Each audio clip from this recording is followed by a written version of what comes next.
welcome to the We Talk Health Podcast, the official podcast for West Tennessee Healthcare. Please be advised that this podcast is not intended to replace any medical advice. Always follow your medical professional's advice and direction. Nothing said in this podcast is intended to supersede or supplement the direction of your medical caretakers.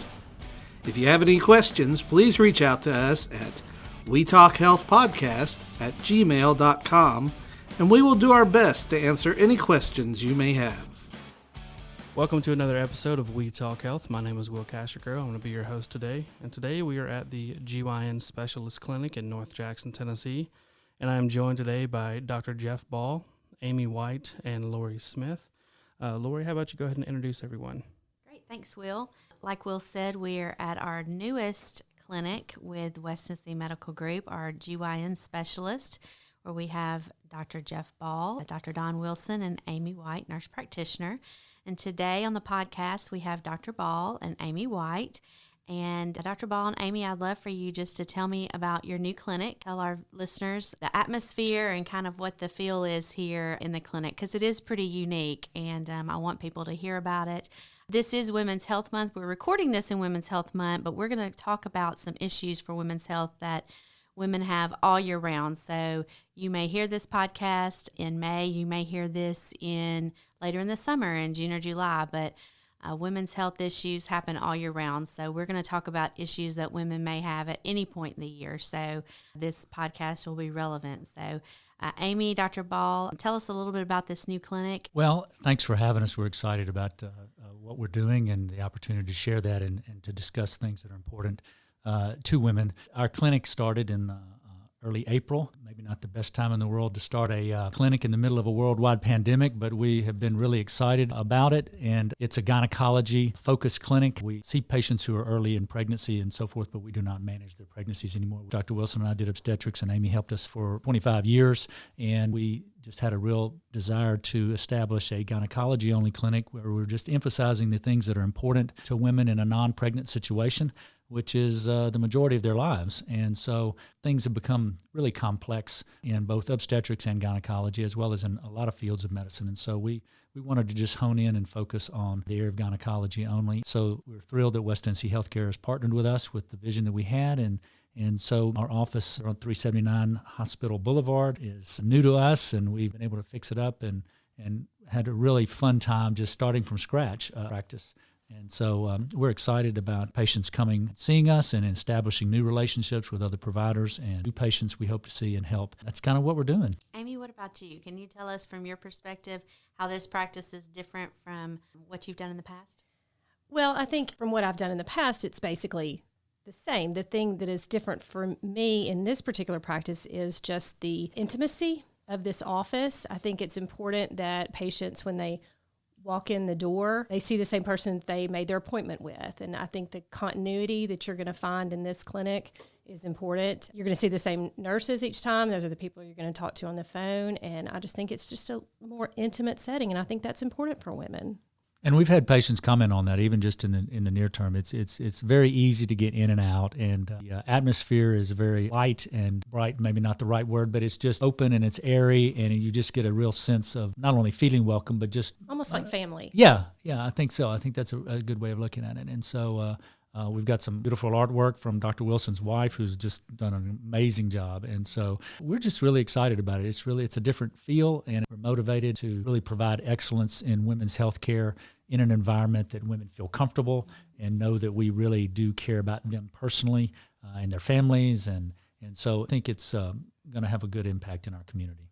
Well, it really is a beautiful setting, and you guys have done an amazing job. And from a woman's perspective, coming into the clinic, it does have that homey feel. There's a killer coffee bar that they didn't mention when you come in, that you can make yourself at home and get a nice cup of coffee as you wait. Then as you come back into the patient rooms, I mean, the artwork is just beautiful, and just that beautiful setting. And so it's almost like a destination. And I know this is not always, for some people, not an appointment that you necessarily look forward to. So I think just taking those extra details and those extra steps to make women feel comfortable in those vulnerable moments when they may not be excited to come see their provider. I think that shows that you guys really do care about your patients. So even in just those little touches. So, well, let's get into some women's health issues. I know that just among my friends, I have passed the point, I mean, maybe not necessarily an age, but of having children. So I'm kind of past the OB stage. So I'm really am in the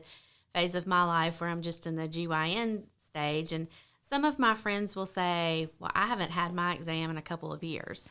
So can you speak to that, and how do you feel about that? Should women have their exams on a yearly basis? I have mine every single year. That is something that I never miss. I think it's very important. But I know some women just either dread it or they have been told that they don't have to have it every year. So can you talk to us a little bit about that, and if you think that's important, why that's important? Sure, yeah. I think Amy and I and Don are all in agreement that we think an annual gynecology exam is really important for a woman's health. There's a lot of things that go on just beside the exam itself in terms of discussing things that are going on in a woman's life that maybe she might not discuss with her primary care provider or some other provider that she might see. And so I think women have to deal with so much. I mean, and even women in their childbearing years are not, the most of the time they're still not pregnant, and they have issues that are going on and things at home that are impacting how they feel, whether it's issues, hormonal issues, whether it's stress, whether it's relationship issues with their spouse or partner, whether it's discomfort they're having after their deliveries, or, just a whole myriad of things. And certainly as women age, things transition and change, but those needs are just as important, whether it's dealing with things that are difficult to talk about, such as urinary incontinence or pelvic pressure from pelvic prolapse or things like this. All of those things can be addressed at an annual GYN exam. And oftentimes, patients may not have symptoms that they know about, and then things are identified on an exam. And so we think it's really important. It used to be in a woman's mindset of, if I wasn't getting a pap smear, there's really no reason for me to go to their gynecologist or women's provider.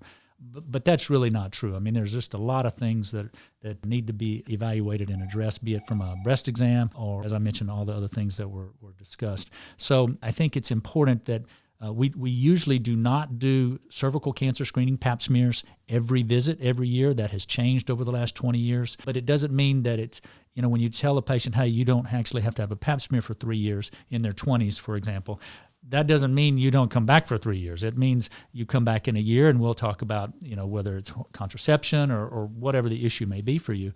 And so I think it's really vitally important. It's been somewhat de-emphasized in some circles over the need for particularly an annual pelvic exam. But we're of the opinion that in most women, a physical exam, and usually including a pelvic exam, is really important because there's a lot of information that can be gained and screening can be done and things like this. That we understand it's intimate and it can be, as you say, not exactly looked forward to, but we try to create the atmosphere such that, one, that we're here for you, that you trust us, we're on your side, we're here to help you and do what we can to make your life better. I think it's really important. And I agree with you. I think it's very important, and I think too, the psychological aspect that you talked about is so important, because as a busy mom myself, it's nice to have somebody to listen to me. And also, I think from the exam standpoint, there are things during a gynecological exam that you're not necessarily going to get at your primary care physician's office. We're checking your thyroid, we're listening to your heart and lungs, we're looking at your skin, your back, places that you don't normally see. There's things that can be identified outside of the gynecological aspect. So, and I think it's important that if you're of the age for mammograms, or you have a family history of breast cancer and we need to start mammograms early, I think it's important that they come in for that and let us help get those appointments scheduled and get other screening things like colonoscopies and DEXA scans and labs if needed. Go over medications with you to make sure that things don't interfere and that, this may be causing some of your issues that you're having. I think it's important to look at the whole patient, the whole picture. And in that exam, that's when it's going to happen.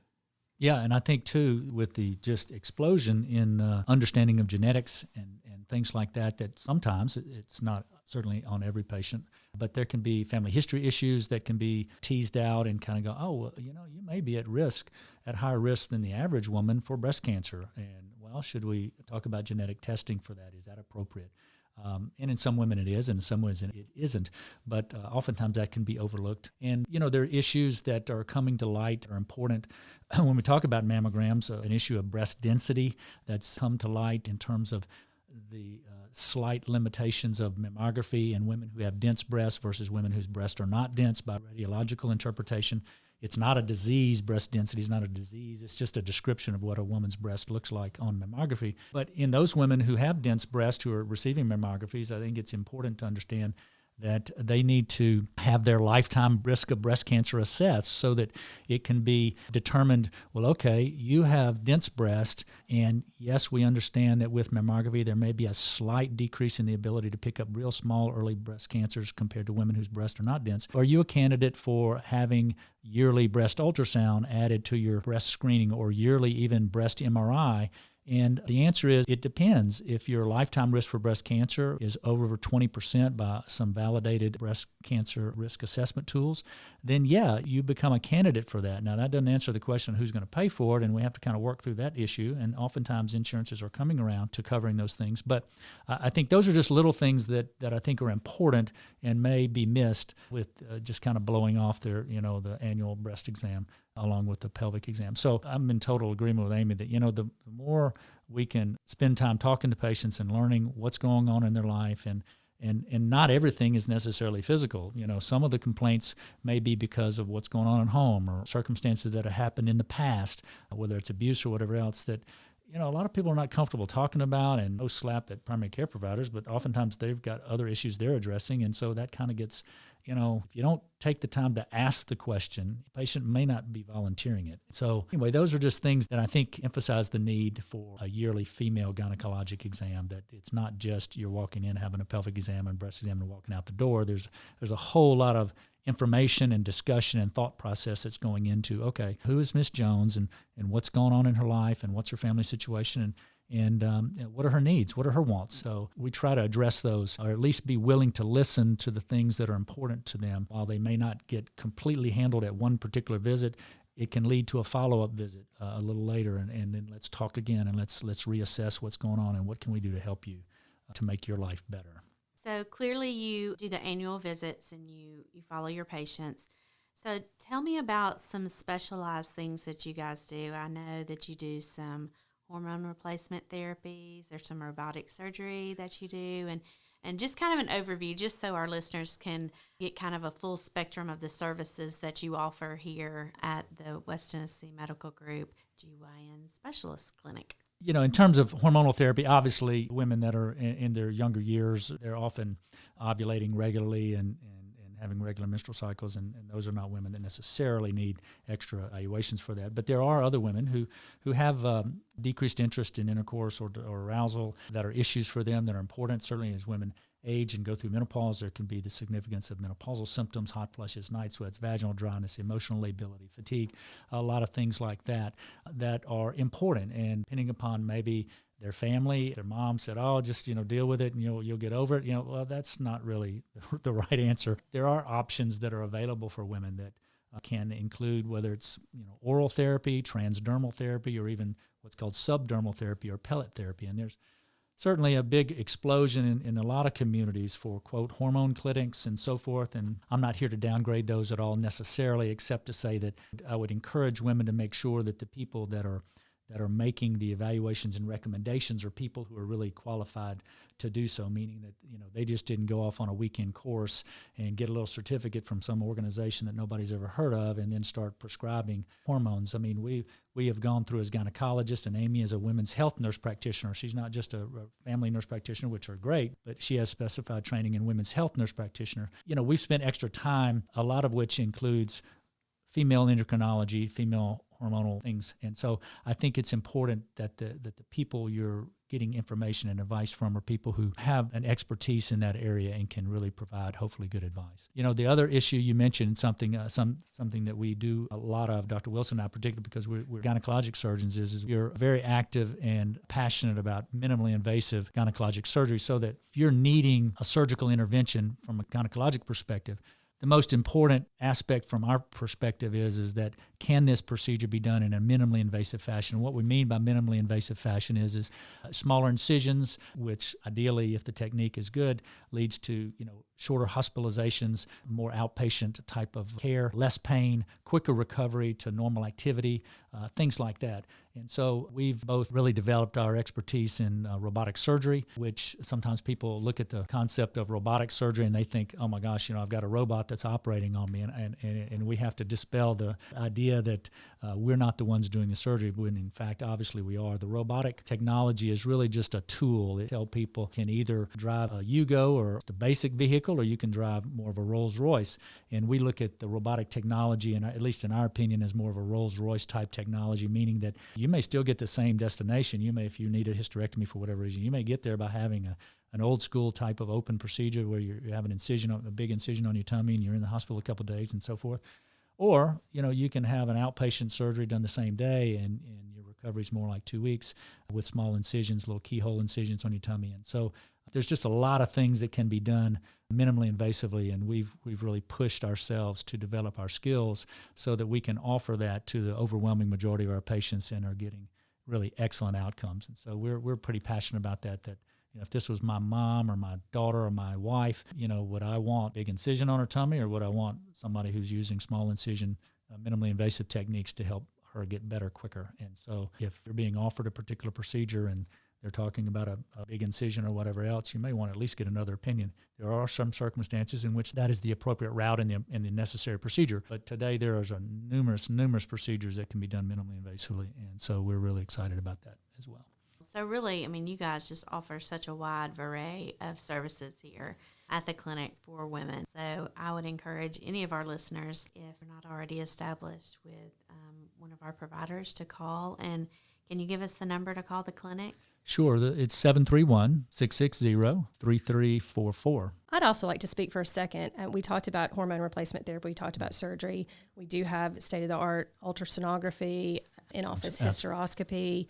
We can do leaps in the office if we're managing abnormal pap smears. But we also can cater to the younger, even I love seeing adolescent, girls that have problems with their periods. I think I want their family members to feel like this is a safe place for them to come.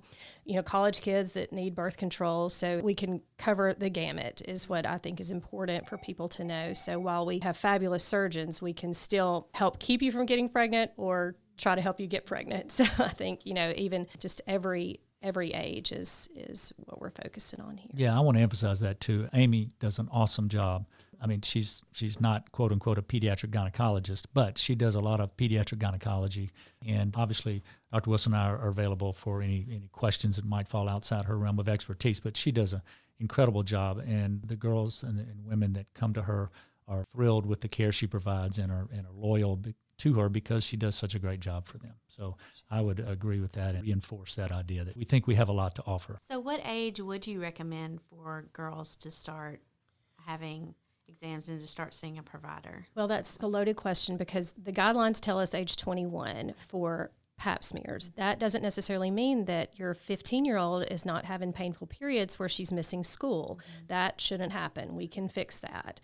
And so that doesn't necessarily mean an exam, but it does mean coming in and talking to one of us about it and trying to find the best plan of care for that patient. So, but to answer your question, age 21 for gynecological exams. Yeah. And if they start onset of sexual activity, which we're not encouraging at a too early of an age per se, but if that's occurring, then I think it's reasonable to certainly come in and be evaluated. And there's also the issue that sometimes often gets discussed with pediatricians, but I think we're another location in which this is important, and that's vaccination against human papillomavirus. The idea of the vaccine, as with any vaccine, of course, is you want to get vaccinated before you're exposed to whatever it is you're getting vaccinated against. And so when the Gardasil is the trade name for the most common vaccine that's used for human papillomavirus, and it used to be just 4 HPV types. It's now been expanded to many more. But people were concerned about, does it last very long, and is it going to cause other side effects and all these other things? And honestly, it's been well studied. It's very safe. It is a 3-shot vaccine where you get a shot, 2 months later you get the second shot,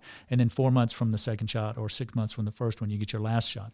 And it appears to work, as far as we can tell, lifelong, but it really does help reduce the incidence of cervical cancer. And what often is missed is that, okay, say I have been sexually active before and I've been exposed to one or more types of human papillomavirus, then why do I need the vaccine? Well, you may have been exposed to some, sure, but there may be some HPV types in the vaccine that you have not been exposed to, and it can provide protection there.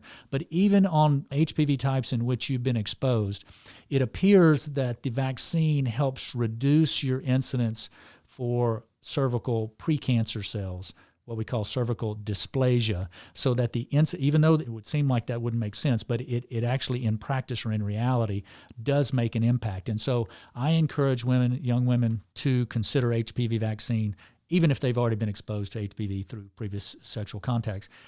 It originally was recommended for ages 9 through 26, but now that has been expanded from age 9 to 45. And so I'm offering that to my patients who are beyond the age of 26 and saying, hey, listen, I think it's reasonable. It's your decision, of course. Here's some information for you to read. And if you would like for us to initiate this, we're happy to do so. But I think that is something particularly in the adolescent group as well that is a general health issue that I think is really, really important. And while we would like to think that, well, our daughter won't get it, it is a reality that cervical cancer and precancer cells occur because of an infection. So this is one of the few cancers that we know of that is actually caused by an infection.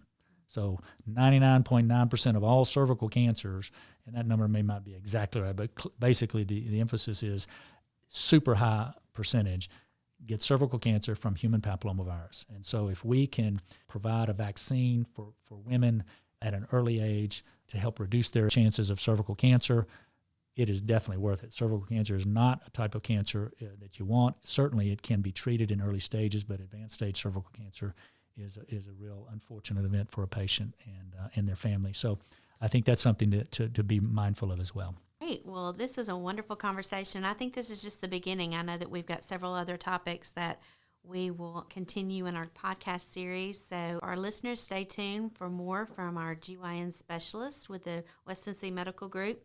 In the meantime, if you have any specific topics that you would be interested in hearing more about from our providers, please email us at wetalkhealthpodcast@gmail.com. That's wetalkhealthpodcast@gmail.com. We would love to hear your feedback and know any specific topics you are interested in knowing more about. And we will get our experts on the microphones to talk about those. So thank you, Amy, and thank you, Dr. Ball, for being with us today. And we look forward to hearing more from you in the future. Thank you for having us. Thank you very much for having us. Really appreciate it.